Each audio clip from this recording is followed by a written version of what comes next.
Well, hello. It's been a few days, almost a week. Yeah, it's our last video that went out. Trailer's in disarray.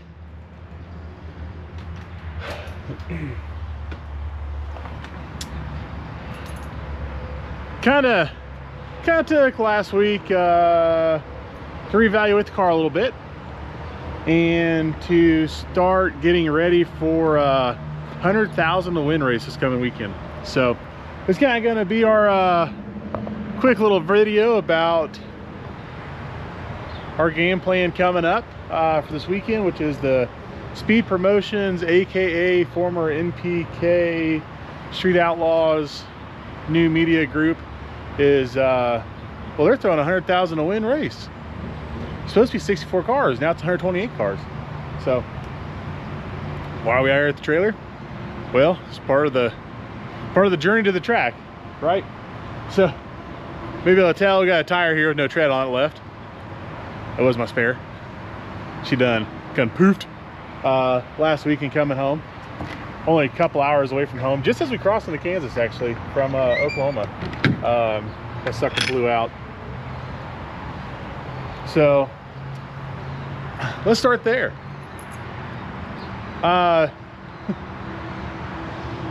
You usually try to do tires every year. We've been using these Goodyear Endura trailer tires, and they've actually been doing pretty good. I don't know why, but they dry rot and they crack on the shoulders. Let's see which one. You can really see it here. Yeah, they show the tread will start cracking like really fast, 6 to 8 months. So we've got about 15 months on these. Lots of miles. Have not failed one yet. So spare tire that blew up was actually a Tractor Supply spare we had bought quite a while ago when we didn't have the Goodyear tires on it, and it wasn't a speed rated. And sometimes when Eric and I are pulling, we're pulling aggressively to get home. So sometimes we got some speed in it. So that's why we got, I think these are M rated tires on the trailer. So they're like 88 miles per hour, 85 miles per hour rated. They haul some butt. Oh, what else has got going on? Well, motor's out of the car. Because why not? You know? Car's apart. Today's Monday. As of filming this, it is Monday. And I don't know when you're going to see it. You might see it on Monday. You might see it Tuesday or Wednesday. Depends. Life at home's been pretty busy. We had Father's Day this last weekend. I enjoyed my Father's Day. Thank you, Megan, and thank you everybody else that was a part of that. And thank you to my 4 sons. You guys made it really special. So we're up here. I'm up here. It's early. It's like 5:30 in the morning right now. And collecting my thoughts and making a game plan for the weekend, or for the week. So I've started my daily goals list of what we need to get done.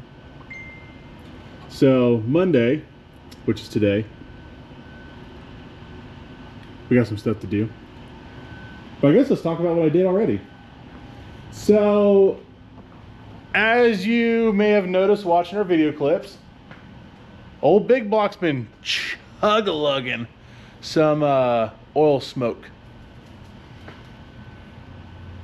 She's a little tired. So the ring pack that are on the pistons in a sucker they've gone through like 2 or 3 sets of rods. So they've had quite the adventurous life. I mean, they've seen Pro Charger, they've seen Turbo, they've seen Pro Charger, they've seen Cass, seen a lot.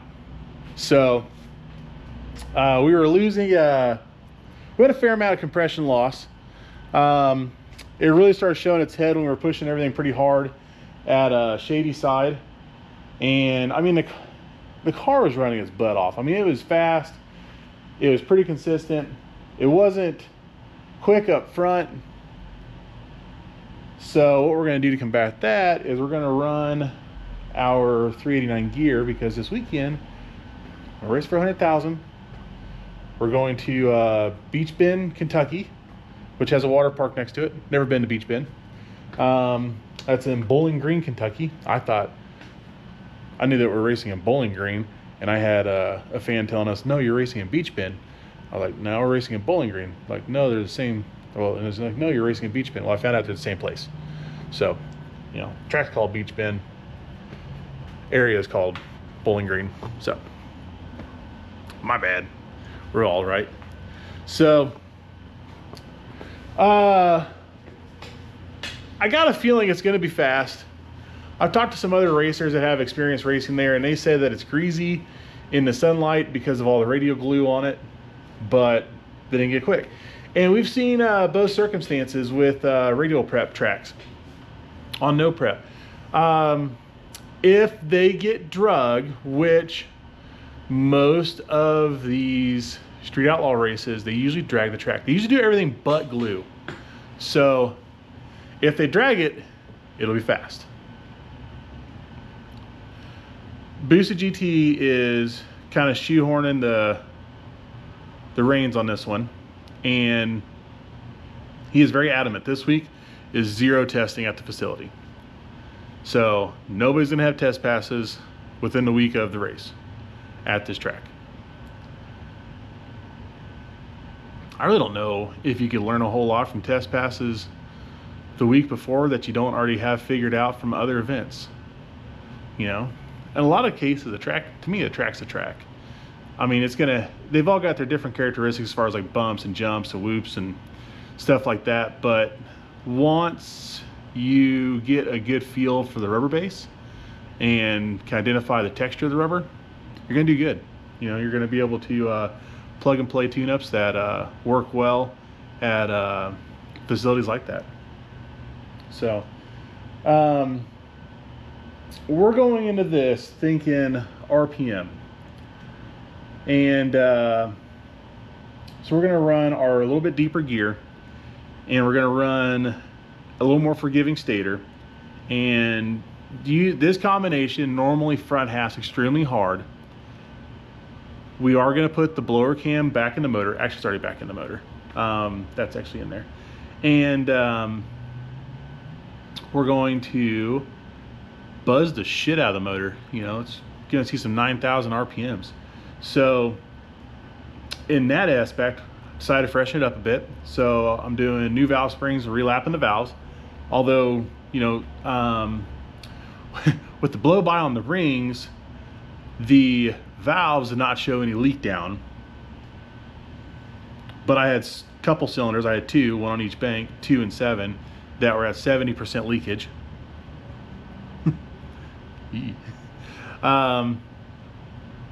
Number 7 did shrink the skirt a little bit, so I did replace the piston on 7. Number 2 was about in line with everybody else as far as shrinkage goes. I mean, we definitely had some shrinkage in there, but you know, we didn't really have time for pistons. Didn't really have time to send them out to line because I didn't pull the motor apart until Thursday last week. Instead of pulling it apart Monday, I would pull it apart Monday. I probably could have shipped the pistons out and gotten them recoated on the skirts, and the shrinkage wouldn't have been as important. But not the best repair, but the repair we're going to work with. So unfortunately, this block it's seen some stuff. It's pretty old. It's from 2015 since I've gotten it, and we've got a couple cracks that are protruding from I don't know if I can show you. I'll try. We got a crack like here from this bolt hole that goes into the cylinder, goes down about 1 inch. Then we got one on number 6 here that goes down about 1/2 inch. So really there's no point in boring this motor in my eyes. I mean, it's just here to exist right now. It's just here to do a job, and I don't think I don't like sleeving blocks, to be honest with you, especially a cast iron block. I think aluminum blocks obviously have to be sleeved, and that's okay. But sleeves come with their own little issues, you know. They move sometimes. they don't necessarily add rigidity back to the parent block. Yeah, there's a couple issues. So not gonna sleeve it, not gonna bore it, make the crack worse. We're just gonna rock what we got, and I'm gonna look into replacing our short block sometime soon for the big block side. I do plan on running the Texas Speed 427 more, and I do hope to, because it's down here, so I have to stand. So I was cleaning some things up on it too and making it happier. So it's been a really rock solid piece. So I've been running it hard, and then I tear it down and inspect it just to see how it's doing and kind of get a life cycle on it figured out. So anyways, back to high RPM with the big block. So we're gonna try to turn this thing 9,000 RPMs. So new valve springs, lapped the valves, re-ringed it. I don't know if I didn't follow the instructions last time I ringed it, but like the ring gaps were like lined up, not where they should have been. Unless they just turned around that much in the bore. But I think it'll have a lot less leakage. Also, we're gonna attempt to take the RCD crank drive off. It's currently off the car, off the motor. I did go with a Jezel belt drive. And as with anything new in the world, you got to figure out how to make stuff fit. So we have our water manifold, and we have our cam sync that's going on here, which I'm looking around for it now. Which, when I ordered my cam sync, it says Big Block Chevy in the title, but it says Ford in the description. So my cam sync bracket does not fit anywhere on my motor, so I've got to overnight one of those. We're planning on leaving like Wednesday night, Thursday morning, so that means Tuesday I'll hopefully have my cam sync, and then Tuesday I'll have to figure out how to get it on correctly with clearing and working with all this stuff here, and then get the car fired up, ran, heat cycled, retorqued, and then ready to go. And I'd like to put it on the dyno. Actually, I'm gonna have to put it on the dyno because I really need to break the rings in. So I got a lot going on. So, so yeah, I got to get this on here and drill our magnetic hole and tap that on the front cover or on the front cam drive. Couple of reasons why I did this. Harmonics for one.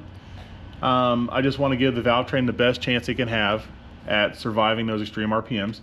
So the RCD is all gear to gear, and although incredibly robust, you know, it has to transmit and generate some of its own vibrations, harmonics. So pulled that off, and we had also noticed that we were starting to see almost a full degree of slack at the camshaft, with it wearing down the coatings on the gears. So I don't know if that has to be re-anodized or what to make that work again, or if it's just at the end of its cycle life. I mean, it's got a couple hundred runs on it, you know, and in the grand scheme of things, that's a lot on a motor like this. So maybe it's just worn out. In that case, the Jezel's cheaper, and belts are like 150 bucks. And I think Jezel says to replace the belts every 70 to 100 runs. So, which is about time you need to do rods anyways. So, going with the Jezel on this one. I want to do the Innovators West, but they didn't have it in stock.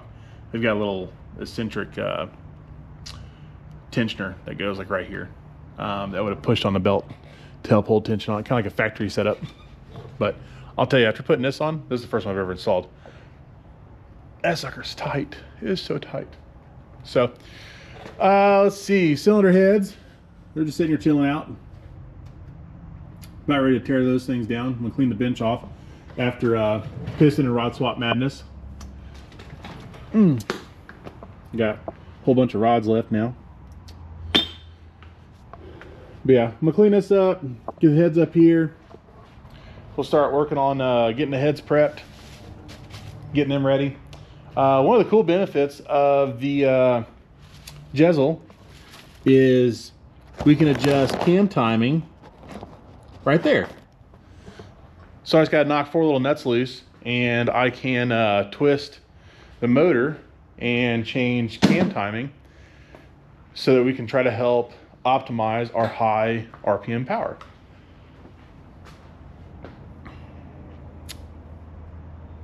What else are we gonna do? I think I got a plan to route a little extra air to motor 2. So I was looking at my regulator, and it's not gonna be a whole nother line, but I'm gonna add a 3rd baby line. So I'm gonna try some stuff. Experiment. Try to get a little bit more motor, or get a little more air going to the motor. So should be a fun race. Should be a really fun race. Oh, can't wait. Megan got me a couple surprises that weren't in just yet, and she says I'll find out at the race. So things that she says that we get to use every race event. So I don't know what they are yet. I'm sure it'll be something big and flashy, or very subtle. I'll have to see. I have no idea what they are. So she's going to surprise me with those things later for Father's Day, and then Friday of the race is actually my birthday. So hopefully we make it past first round Friday for my birthday, and then hopefully we win the whole event the next day. That'd be cool. That'd be really neat. If I win this one, I either want to look into a mobile living quarters, like an RV, or maybe I'll just put it all into a motor. I'll probably put it into a motor. That makes more sense. No reason to have a mobile living quarters if your car don't run right. So, and then I think after this race, I got to look at the schedule. I don't know if we got any super fast stuff the rest of the season until we get into November, December. So I'd say it's probably going to be the old LS is time to shine again. I've been looking forward to putting that motor back in. The band-aiding I had to do on the chassis to make that car, to make the motor, or make the chassis work with that motor in it as effectively as it does, has me really thinking about changes I want to do to the bars and weight bias placement, stuff like that. And we've made those changes in the front end, got the front end super low to help prevent wheelies, because that LS likes to wheelie a lot. So when we kind of nerf, I saw that word this weekend and all that stuff, I thought it was kind of funny. So when we had to nerf it down, so it wouldn't wheelie, we're taking away acceleration from the car. And I don't think it's going to take a whole lot of tweaking on this setup to get it to run almost as hard, or to ET as well as the big block does. Mile per hour, nah, it's going to be at a mile per hour like a nitrous motor. It's going to be over.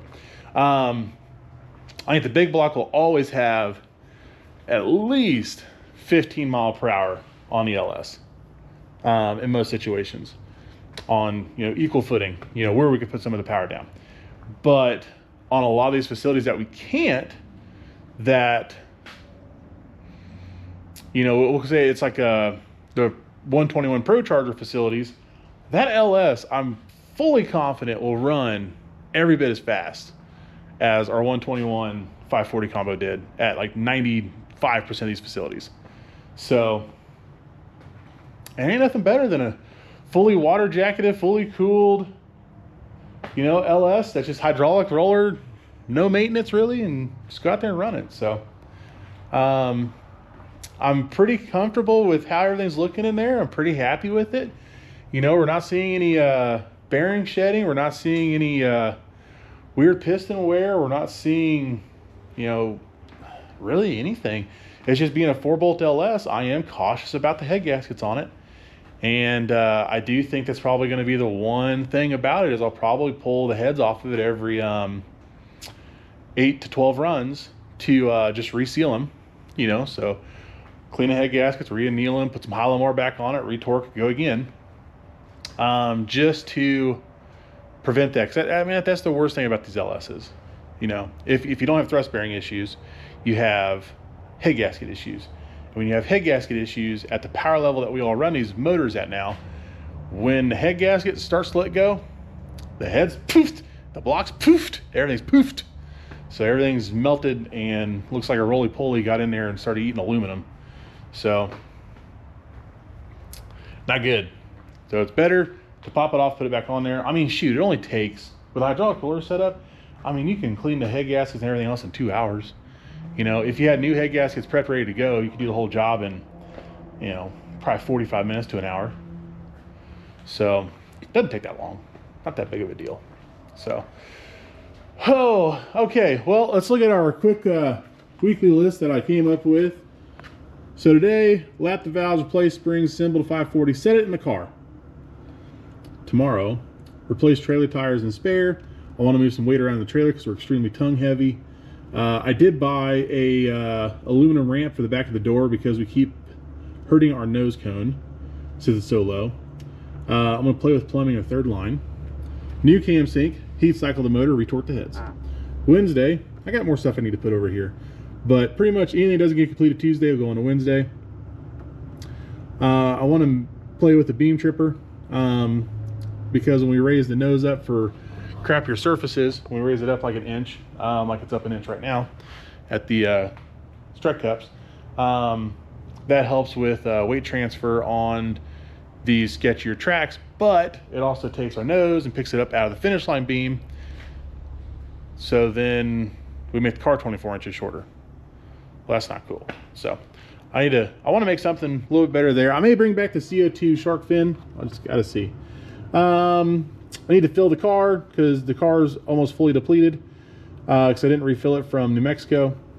And then I got to refill the trailer. And I got to pack everything, get ready to go. Bad ideas going on in my head right now are leave the cooling system off, 34 pounds. There's some areas where I can drill some holes, losing their 1.5 pounds. Cut off some unused tabs. Thought about drilling some bolts. This whole weekend, those titanium bolt companies were running ads on my Facebook. I really want to do titanium bolts, but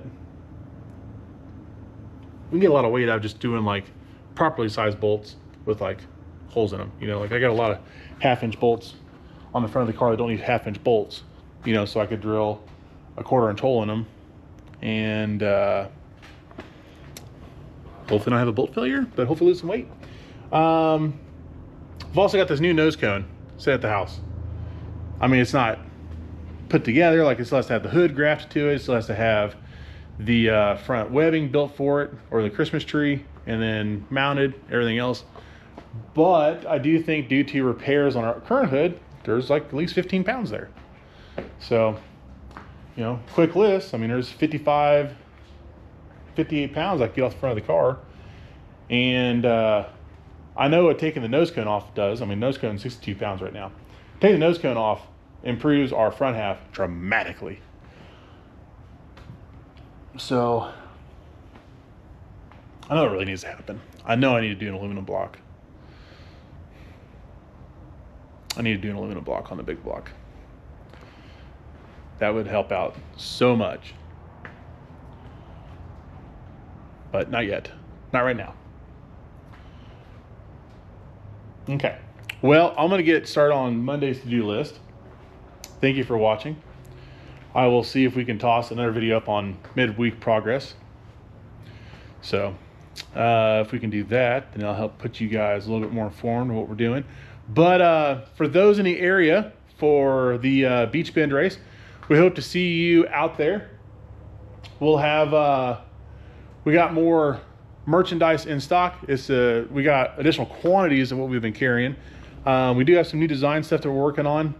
Should see those out in the next 4 to 6 weeks. Yeah, let's see. Yeah, we did re-up all of our current designs that Gapped Apparel is doing for us.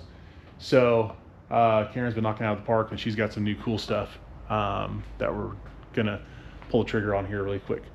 So We did get more hats in for those that wanted hats that we're out of hats on. And then, yeah, we got more What's Your Poison and Control Chaos shirts and Firebird shirts. So we got all that stuff there. So we'll have all of that with us this coming weekend. So if you guys want that and save on shipping, you know, stop by, hang out. I know there'll be a lot of superstars there, but we'll be there too, somewhere in the back, I'm sure, back 40, you know, somewhere in the mud pit, hanging out, floating on tarps. I hope it's not wet. I really hope it's not wet like Horner Woods was. So, all right. Well, thank you for tuning in. See you guys later.